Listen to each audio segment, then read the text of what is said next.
We're going to cover osmosis in this lecture. Remember that osmosis is the diffusion of water through a semi-permeable membrane. And the membrane we're talking about is the cell membrane. It's really important to note that water can cross the cell membrane, but the solute can't. So remember, the solute is whatever is dissolved in the water. So those are hydrophilic molecules, things like glucose, maybe they're amino acids, maybe it's ions like sodium chloride. So those are not able to cross, but the water can. And because we're talking about the diffusion of water, we're having that word diffusion again. And remember, diffusion means passive. So we're going to be transporting water down its concentration gradient. And water movement is not affected by the membrane potential. So remember, the electrical driving force is only for ions. Water is not an ion, so we don't have to worry about the membrane potential or the electrical driving force. So water is going to be moving from high water to low water concentration, so just going down its concentration gradient. It gets confusing though, because sometimes they talk about water moving from low solute concentration to high solute concentration. And if you look at that, you think, well, going from low to high, that must be active, using energy. And that's not true. We're going to draw a picture of this to explain this. And we're going to talk about what osmolarity is as well. Osmolarity has to do with the number of solute particles. So let's just take a look at osmosis and explain how water is going to move down its concentration gradient. So if we have a beaker here, and we've got a cell membrane in between, and on one side we're going to put in 10 grams of sugar. Remember, sugar is hydrophilic, it will dissolve in the water, so that's going to be our solute. And then on the other side, maybe we just have 1 gram of sugar. And then we're going to fill up both sides with water. Maybe we're going up to 100 mils. And so the sugar is going to be dissolved in the water. And you can see on the left side, we've got a lot more solute, more sugar. So we'll say we have high solute over here. And we have less water on this side, right? Because there was more solute taking up space and not as much room for the water. So our water concentration would be lower on this left side. On the right side, we have less sugar, so we'd have lower solute. And you can see that we were able to put more water on the right side. So we'd have a higher water concentration on the right side. And remember, with osmosis, water just wants to move down its concentration gradient.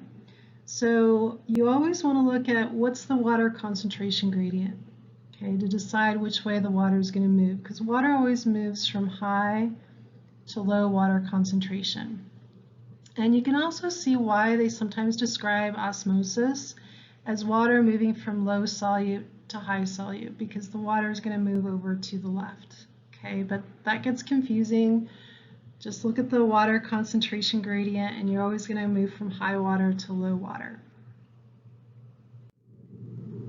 So osmosis is really important because as the water moves from one side of the membrane to the other, we're going to be changing the volume. And that can certainly change the volume of the cell, either water moving in and the cell swells, or water moving out and the cell shrinking. So that's really important about osmosis. And if we start over here on the left picture, you can see that we've got our selectively permeable membrane. So we've got our cell membrane dividing the two halves here. And on the left, we don't have as much solute. Okay, so maybe this is salt or sugar, whatever it is. And if you have less solute, that means you've got more room for water. Okay, so we have a higher water concentration over here on the left. And then on the right, we have more solute, which means we're going to have less room for water. So we have a lower water concentration on the right. And again, you just look at the water concentration gradient to see which way the water is going to move. And so water is going to move from high water to low water concentration. And you can see that the water will move across, and you can see how the volume has changed. So this brings us to osmolarity. Osmolarity is defined as the total concentration of solute particles in a solution. And so it's just going to be the number of osmoles of solute divided by the liters of solution. So osmolarity is important for osmosis because it takes into account the number of particles of the solute. Okay, and remember, the number of particles of the solute is going to affect the water concentration. So let's take a 1 molar glucose solution and figure out its osmolarity. So when we throw glucose into water, remember the glucose molecule is held together by covalent bonds, which are really strong. So glucose is not going to break apart into pieces. It's just going to stay as one glucose molecule. So to figure out the osmolarity, we're going to take the 1 molar glucose solution, multiply that by 1 particle, because the glucose will stay whole. It's not going to break apart into pieces. And so our osmolarity would be 1 osmolar. Okay, so a 1 molar glucose solution would be a 1 osmolar glucose solution. Okay, and then if we take a salt solution, we have sodium chloride. So remember, sodium chloride salts are held together by ionic bonds, which are very weak in water, and they will break apart. So the sodium and chlorine atoms will come apart and form sodium and chloride ions. So to figure out the osmolarity of this salt solution, we're just going to take the 0.1 molar sodium chloride solution and multiply that by 2 particles, because the sodium chloride breaks apart into 2 pieces here. And so the osmolarity will be 0.1 times 2. So we have 0.2 osmolar sodium chloride solution. All right. The osmolarity of the intracellular fluid and extracellular fluid is at 300 milliosmolar. You don't need to memorize that. I would give you that if I ask you that. But we'll take a look at that as we go here. Let's just do another example looking at osmolarity. So let's say that we're going to mix together a 2 molar glucose solution with a 4 molar sodium chloride solution. So we're going to mix this sugar and salt solutions together, and we want to figure out what's the osmolarity of this sugar and salt solution. So remember, we're just going to multiply our moles or molar solution by the number of particles that it would break up into. So remember, glucose is just going to stay as 1 particle. Okay, so the glucose molecule stays whole, it doesn't break apart. But remember, the sodium chloride will break apart into 2 particles. So we have sodium and chloride ions. So we're going to multiply that by 2 particles. So we would have 2 times 1, we'd have a 2 osmolar sugar solution. And then 4 times 2 for the salt, we'd have 8 osmolar from there, and because they're mixed together, we have a 10 osmolar glucose salt solution. Right? So make sure that you're able to do this. This could show up on the exam, figuring out the osmolarity if I give you the molar solution. So you just need to multiply that by the number of particles that it breaks up into to figure out the osmolarity. So let's just look at a couple of pictures of osmosis. And we've got our cell here with the water concentration of 55.2 molar inside the cell, and then outside the cell it's 55.5 molar. You can look at the solute concentration, but it's just easier just to look at just the water concentration because we know that water is going to diffuse across the membrane down its water concentration gradient. So we would just move from high concentration of water outside the cell to lower water inside the cell, and so water would move into the cell. And then on the bottom picture, we have a higher water concentration inside the cell at 55.2 molar, and then we have less water outside the cell at 54.5 molar. So water is just going to again move down the concentration gradient, going from 55.2 down to 54.5. We also have osmotic pressure. Osmotic pressure is telling us about the solute concentration or osmolarity of the solution, and it's just defined as the amount of pressure that would be needed to apply to stop the movement of water down its concentration gradient. So if we look at our picture here, and we've got pure water on the left, and then here's our membrane separating the two sides, and then we've got our maybe a sugar or salt solution on the right. And so we know we have a lot more water on the left side because there's no solute over there, and we have less water over on the right because we've got more solute there. So water is just going to move down its concentration gradient, going from high to low water concentration. And osmotic pressure is just how much pressure do we have to apply over here on the right to stop the water from moving across. Okay, so that's the osmotic pressure. And the higher the solute concentration, the higher the osmolarity, the higher the osmotic pressure. You're going to have to apply more force to stop the water from moving across.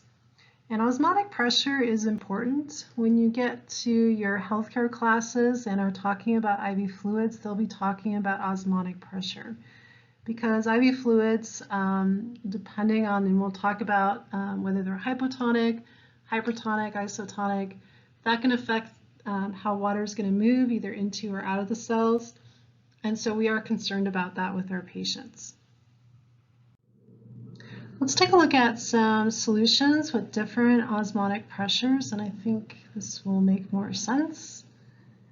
So here's our beaker again. We've got our membrane separating the two sides, and we've got some solute particles, sugar, salt, whatever that is.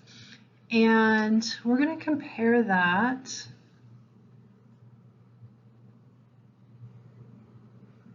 over on the right, where we're going to have a lot more solute on the other side. Okay, so we've got lower solute on the left picture than we do on the right picture. And if we have lower solute, that means we have lower osmolarity. Because remember, the osmolarity is talking about how many solute particles you have. And then over on the right picture, we have higher osmolarity.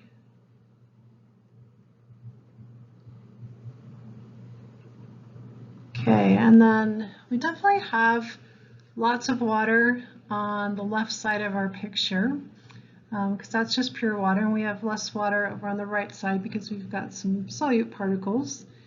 And if we compare the left picture with the right picture, we know that because we have not as much solute over here on this picture, we are going to have more water than we did over on this other side. So over on this other side, we've got a lot more solute than we did over on the left side. So we're going to have lower water over here than we did on the other picture. Okay, and if we look at which way water wants to move by osmosis, so water wants to move down its concentration gradient, so we're going to go from high to low concentration, and it wants to move over to the right. And then your osmotic pressure is how much pressure do you have to put on that right side over here to keep the water from moving across by osmosis. So that's your osmotic pressure. And if we take a look at this picture on the right, because we've got a much bigger difference in our concentration gradient with our water, so we've got pure water on the left, and then we have even less water than we did on the other picture. So we have a lot more water that wants to move across to even those out. And so your osmotic pressure to stop the water from coming across would be much higher on this other picture on the right. So we have a much higher osmotic pressure because we've got a lot more solute particles, we've got a higher osmolarity, and we've got a lower osmotic pressure on this other picture on the left because we have less solute particles and we've got a lower osmolarity. So osmotic pressure is basically just a measure of the osmolarity. So if you have a lower osmolarity, less solute, you're going to have a lower osmotic pressure. And then if you have a higher osmolarity, higher number of solute particles, you're going to have a higher osmotic pressure to stop the water that wants to move across. Tonicity is really important in the body because it's going to be describing the effect of the solution that we put our cell into, whether water is going to be moving into the cell or out of the cell by osmosis, or maybe there's no net movement of the water, and that's going to affect the cell size. So what's going to be determining which way the water is going to be moving is the concentration of the impermeant solutes. So that just means, impermeant just means that these solutes can't cross the membrane. Okay, they're stuck on whatever side that they're on. So we've got a couple of different terms that we use for these solutions that we put our cells into. So we have an isotonic solution, hypertonic, and hypotonic solutions. So isotonic, iso means the same. So we're going to have the same concentration of solutes outside the cell as we do inside. And if we draw some pictures of these, we have an isotonic solution.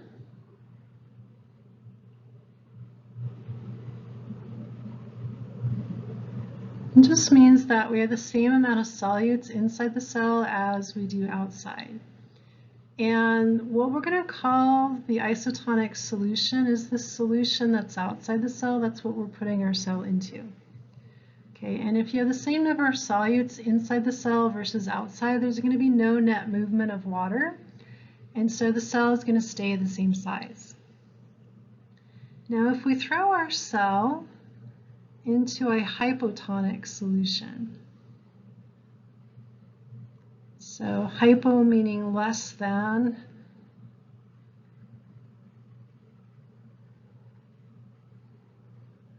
So if we have a hypotonic solution, we have less solutes, which means we have more water. And inside the cell, because we have more solute, we have lower water. Okay, so we just look at the water concentration gradient. Water is going to move from high to low water concentration, and so water is going to move by osmosis into the cell. And what's going to happen to the cell volume is the cell will swell and increase in size. And if enough water moves into the cell, it can actually burst. And if this happened to be a red blood cell that you threw into a hypotonic solution, the red blood cell could lyse, and that's called hemolysis. So lysis is to split or break apart, and hemo means blood.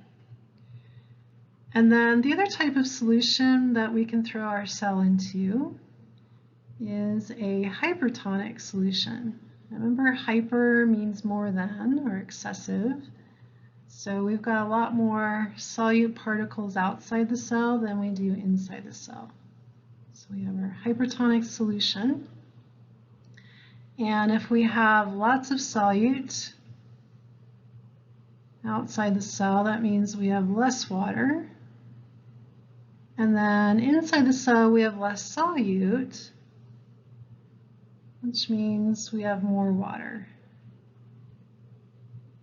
So water is just going to diffuse down its concentration gradient, going from high to low water concentration. And so water would move out of the cell, and that's going to cause the cell to shrink. And if this is a red blood cell that you put into a hypertonic solution, when it shrinks up like that, it gets these little pointy projections that come out, and it kind of looks a little bit star-shaped.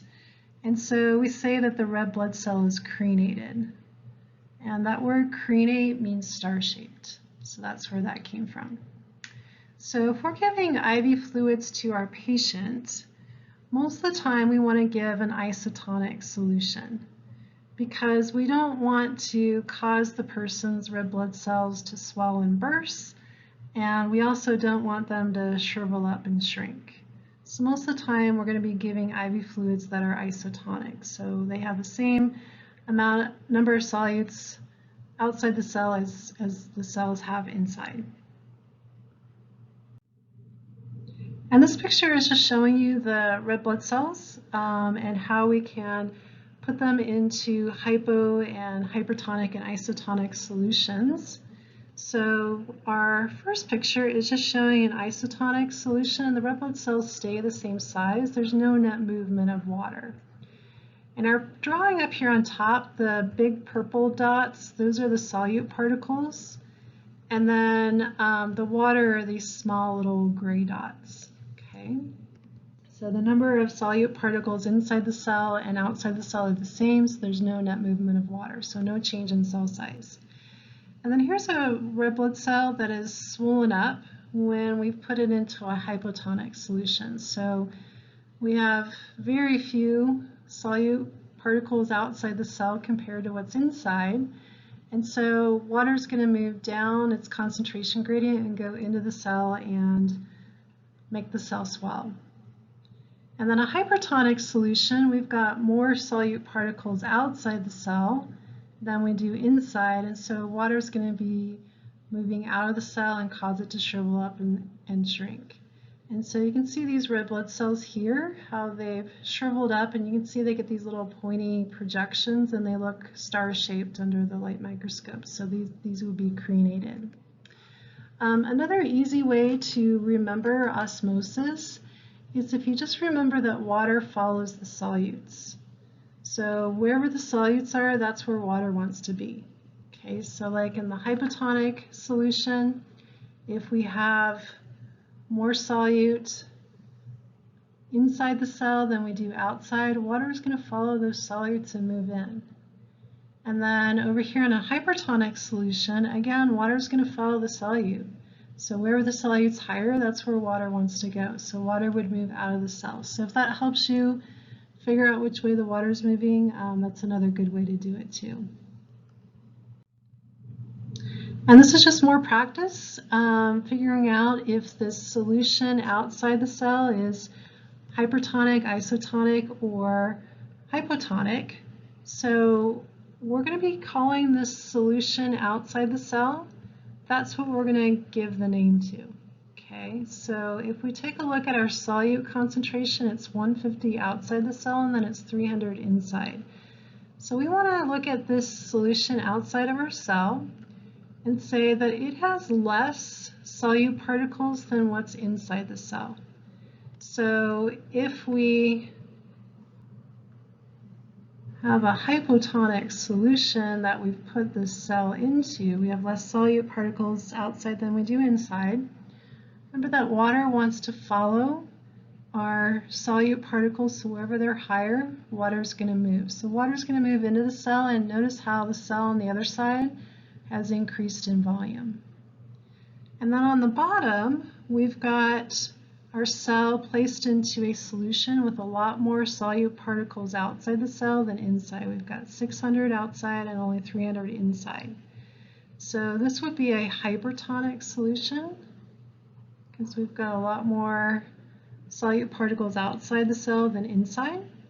And remember that water wants to follow the solute. So wherever we have more solute, that's where the water is going to go. So water is going to move down its concentration gradient and move out of the cell. And notice on the other side that our cell has shrunk in size. because the water's moved out.